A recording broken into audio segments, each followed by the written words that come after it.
मगध देश में राजा वैखानस का राज था। उनका राज्य धर्म और न्याय पर टिका था। प्रजा सुखी थी, पर राजा के मन में गहरा दुख था जो उन्हें रात भर सोने नहीं देता था।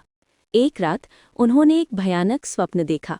उन्होंने देखा कि उनके पूज्य पूर्वज, विशेषकर उनके पिता राजा कल्याण, घोर नरक के कष्ट सह रहे हैं। वे दर्द में थे और राजा वैखानस को बचाने के लिए पुकार रहे थे। स्वप्न टूटते ही राजा वैखानस पसीने से भीग गए। वो तुरंत उठे और उन्होंने अपने ज्ञानवान मंत्रियों को बुलवाया। मेरे पूर्वज क्यों दुखी हैं? मुझे क्या करना चाहिए? उन्होंने व्याकुल होकर पूछा। मंत्रियों ने कहा, हे राजन, ये स्वप्न अत्यंत गंभीर है। हमें किसी महान ऋषि का मार्गदर्शन लेना चाहिए। तुरंत ही राजा वैखानस अपनी यात्रा पर निकल पड़े, सत्य जानने और मार्ग खोजने के लिए। अंततः वे एक शांत आश्रम पहुंचे, जहां परम ज्ञानी महर्षि अत्रि ध्यानमग्न थे। राजा ने विनम्रता से उन्हें प्रणाम किया और अपने स्वप्न और पूर्वजों की पीड़ा के बारे में सब बताया। महर्षि अत्रि ने अपनी आंखें खोली और कुछ क्षणों के लिए गहरा ध्यान किया। उन्होंने कहा, राजन, आपके पूर्वजों ने अनजाने में कुछ कर्म किए हैं जिसके कारण वे कष्ट में हैं।